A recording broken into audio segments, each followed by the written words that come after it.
संस्कृत की शुरुआत होती है। तो साथियों, हमारी प्राचीन पुरातन परंपरा में ही रहा है कि जननी जन्मभूमि से स्वर्गादपि गरीयसी, अर्थात हमारे मनीषियों ने प्रारंभ से ही क्या हमारी माताओं को और मातृभूमि को स्वर्ग से भी महान बताया है। और भारत यही कारण रहा कि हमारे मनीषियों ने दुनिया में ऐसा कोई भी आज देश नहीं जहां उस देश के निवासी उस देश को माता के नाम से जानते हो। ना तो चीन माता है, और ना तो जापान माता है, और ना तो अमेरिका माता है, और दुनिया में अगर सिर्फ कोई एक है तो वो भारत माता है, और सिर्फ भारत माता है। ठीक, और यही परंपरा हमारी रही। दोस्तों, हमारे प्राचीन ग्रंथों में जब भारत का इतिहास प्रारंभ होता है, मैं वहां से होता है सिंधु घाटी सभ्यता से पहले भारत के इतिहास की जानकारी वैदिक ग्रंथों के माध्यम से ही जानी जाती थी, और वैदिक काल को ही भारत की सभ्यता की शुरुआत माना जाता था। लेकिन भारत में पुरातत्व के प्रारंभ होने के साथ ही जैसे ही पुरातत्वविदों द्वारा भारत में सिंधु घाटी सभ्यता की प्रारंभ होता है और जानकारी होती है, तो हमारा अतीत और भी प्राचीनतर होता जाता है। तो मैं उस अतीत पे ले चलना चाहूंगा आपको। वहां से ही हमारे उसी अतीत में मातृशक्ति की आराधना और उसकी पूजा और बहुत ही बड़ी संख्या में मृण्मय में मूर्तियों के पाए जाने के साक्ष्य जो प्राप्त होते हैं, वो इस बात को निश्चित रूप से बताते हैं कि उस काल से जहां से हमारा इतिहास ज्ञात होता है, वहां से हमारे समाज में, हमारे देश में महिलाओं को कितना उच्च स्थान प्राप्त था और कितना आदर था। तो आखिर क्या वो स्थितियां हुई, क्या बातें हुई कि जिनकी वजह से महिलाओं का समाज में वो स्थान जाता रहा। तो साथियों, मैं बताना चाहूंगा कि जैसे जैसे हमारा देश आगे बढ़ा, हमारा इतिहास बढ़ा, हमारी वैदिक काल में भी महिलाओं की स्थिति इतनी अच्छी रही कि बिस्वाला, अपारा, गार्गी, घोसी जैसी ऐसी बहुत सी विदुषी महिलाओं का हमारे इतिहास में उल्लेख मिलता है, जिन्होंने वैदिक मंत्रों के लेखन में और वैदिक ग्रंथों के लेखन में अपना योगदान दिया।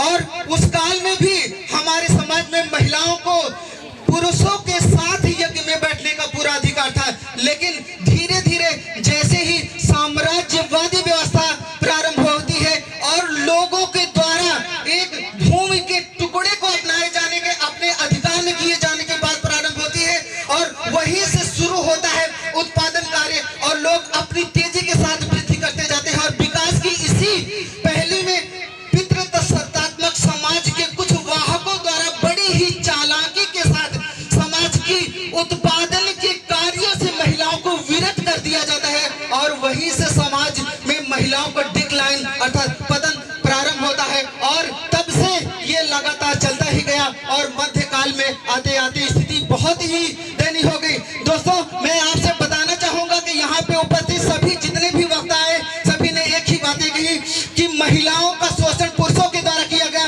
तो मैं यहाँ बताना चाहूंगा कि जितनी महिलाओं ने पूरी निर्भीकता और अच्छी तरीके से अपनी बातों को स्पष्ट रूप से इस मंच पे रखा है, उसका कारण सिर्फ पुरुष रहे हैं, कोई महिला नहीं रही है। मैं पूरे दावे के साथ इस बात को कर सकता हूँ। तो इस बात को मैं बताना चाहूंगा कि सिर्फ महिलाएं या पुरुष वर्ग ही समाज में महिलाओं की इस स्थिति के लिए उत्तरदायी नहीं है। अपितु समाज की जो विद्रूपताएं आपको परिलक्षित हो रही है, उसमें निश्चित रूप से महिलाओं के नीचे गिराने में एक महत्वपूर्ण भूमिका रही है। और मैं आपको ये बताना चाहूंगा कि पुरुष समाज आज भी महिलाओं के उत्थान में सबसे आगे है, और अगर पुरुष आगे बढ़कर महिलाओं को समाज में वो स्थान दिलाने का प्रयास न करता, तो शायद वो स्थान आज भी वो प्राप्त न कर पाती जिस स्थान पर आज है। और मेरी कुछ शिष्याओं ने जहाँ पे इतना अच्छा बेबाक अपनी बातें रखी, तो निश्चित रूप से मैं बताना चाहूंगा कि आपने देखा कि यहाँ पे कितनी महिलाएं आई, कितने वरिष्ठ पदों पर आसीन, लेकिन अपनी बातों को रखने के लिए तरीका नहीं था, उनके पास स्पष्ट शब्द नहीं थे। तो आपके पास एक अच्छे गुरु जो हैं, सब हम लोगों ने, ऐसा नहीं है कि पुरुषों ने ही महिलाओं को दबाया है, ठीक है। तो हम लोग निश्चित रूप से आपकी बेहतरी के लिए, एक बेहतर भविष्य के लिए, निर्माण के लिए निरंतर प्रयासरत हैं। और मेरे पूज्य पिताजी ने, जिन्हें मैं सरस्वती का मानस पुत्र समझता हूं, उन्होंने भी कहा कि इस मंच से कि शायद मतलब वो बातें जो जुबान से कही जाती हैं, मंच पे सभी वक्ता बड़ी ही आसानी के साथ कह देते हैं और निभाने से पीछे रह जाते हैं।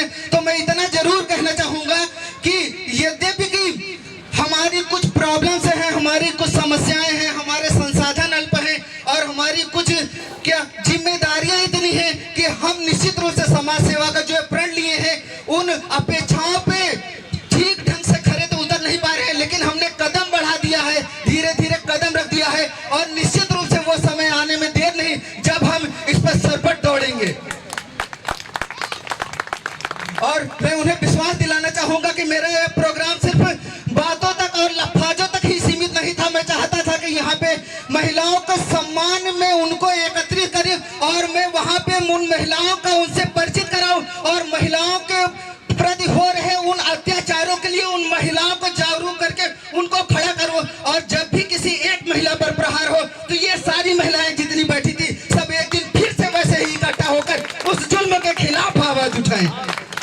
मैं चाहता था यहाँ पे मेरे सिर्फ बुलाने का उद्देश्य ये नहीं था कि मैं सिर्फ आप लोगों को जागरूक करूं, मैं आपको संगठित करना चाहता था और संगठन में ही हो सकती है कलयुग में जो हमें हमारे लक्ष्य तक वास्तव में पहुंचा सकती है।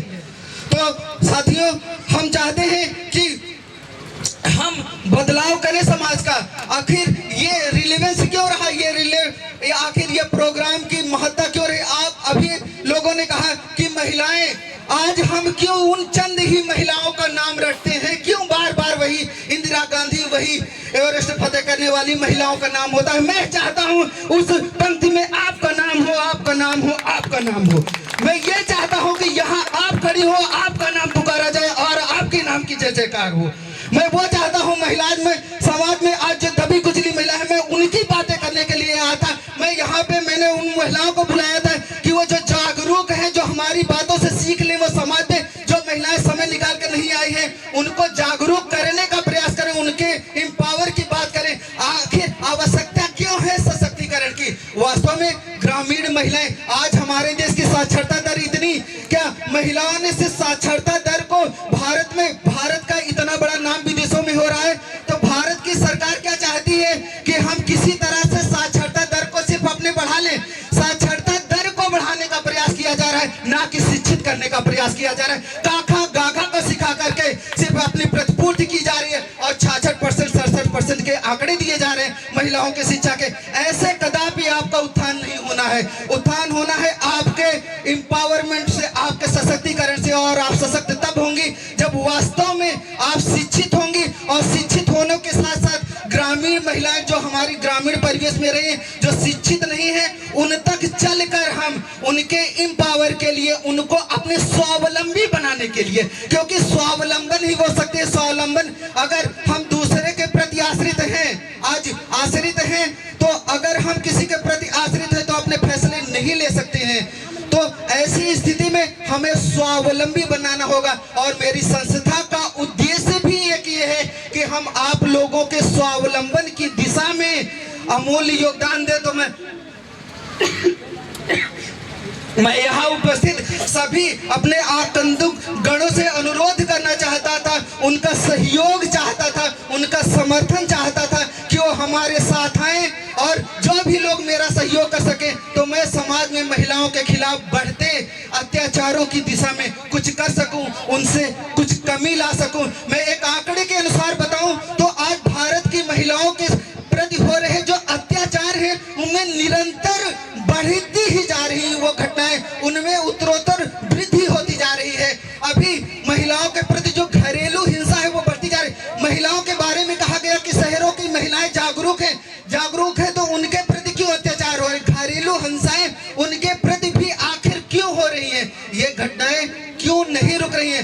हमें सिर्फ बातें नहीं करनी है, उनके लिए आवाज ही उठानी है। हमें इस गूंगी बहरी सरकार को हमें क्या दिखा देना है, सुना देना है, उनके लिए लड़ना है, कभी अपना समय निकालना है। अगर जैसे आप लोगों ने आज यहाँ पे समय निकाल लिया कुछ समय के लिए, कभी एक महिला के जब सम्मान की बात हो, एक महिला के अधिकार की बात हो, तो सभी लोग ऐसे इकट्ठे होकर अगर किसी भी जगह पे चले जाएं तो शायद उसकी समस्याओं का निराकरण अवश्य ही हो जाएगा।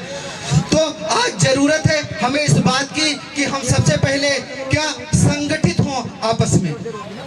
और शिक्षा तो निश्चित रूप से आधार है किसी भी चीज के लिए, और शिक्षा के द्वारा ही सर्वरूपी कल्याण हो सकता है। तो महिलाओं के एम्पावर की बात कही जाती है, उनको उठाने की बात कही जाती है, तो सिर्फ बातें करने से ही उत्थान उनका नहीं होना है। उनके लिए हमें वास्तव में जमीनी धरातल पे चलकर कुछ काम करना होगा। और मेरी संस्था, मैं यकीन दिलाता हूं कि कुछ अल्प संसाधनों की वजह से मैं वो नहीं कर पाया हूं। मैं जल्दी ही जब भी मेरा अगला प्रोग्राम होगा, मैं आपको ऐसी कई घोषणाएं करूंगा जो महिलाओं के लिए ग्रामीण ग्रामीण महिलाओं के लिए, जो अपने स्वावलंबी उनको बनाने के लिए बहुत सी ऐसी योजनाओं के लिए, क्योंकि हम लोग निरंतर प्रयत्नशील हैं, अपने संसाधनों को बढ़ा रहे हैं और जल्दी ही कुछ ऐसे उनके लिए कुछ सिलाई कढ़ाई जो भी जैसे भी, आज मैं जानता हूं कि ऐसी बहुत सी महिला उद्यमियों को मैं जानता हूं, एंटरप्रेन्योर को, जिन्होंने मात्र बुटीक के सहारे अपने आप को इतनी बुलंदियों तक पहुंचाया है। आज बुटीक का कारोबार कितना ऊंचाइयों तक जा रहा है। आज हर एक महिला एक अच्छे डिजाइनर सूट, एक अच्छे कपड़े पहनते, हर एक लड़के और महिला के पास 8 से 10 कपड़े होते हैं। तो एक अच्छा कारोबार, तो जहां पे संभावनाएं हैं वहां पे उन्हें मैं ले जाने का प्रयास कर रहा हूं और निश्चित रूप से मैं उतनी तेजी के साथ काम नहीं कर पा रहा हूं। इस बात का मुझे बहुत दुख है और मेरी संस्था फिर भी लगातार कार्य कर रही है। तो मैं आप सबको यकीन दिलाना चाहूंगा कि हम कुछ ना कुछ तो करेंगे जरूर, क्योंकि भारत की ये जो दुर्दशा है मुझसे देखी नहीं जाती है। और इसीलिए मैं कहता हूं कि भारत तेरी ये देख दशा, भारत माँ तेरी ये देख दशा, मैं मन ही मन मुरझाया हूँ और तेरे लिए कुछ ना कुछ तो करूँगा जरूर। शायद इसीलिए मैं जिंदा हूँ, शायद इसीलिए मैं जिंदा हूँ। और मैंने आप सबको आवाज दी है अपनी, और अगर आप मेरी आवाज के साथ आवाज मिला दोगे तो निश्चित रूप से वो दिन दूर नहीं होगा जब किसी महिला के प्रति होने वाले अत्याचारों के प्रति हम कुछ कर सकेंगे, उनमें कुछ कमी आ सकेगी। और इन्हीं शब्दों के साथ, समय नहीं है, समय अभाव है, तो मैं अपनी वाणी को विराम देता हूँ। जय हिंद, जय भारत।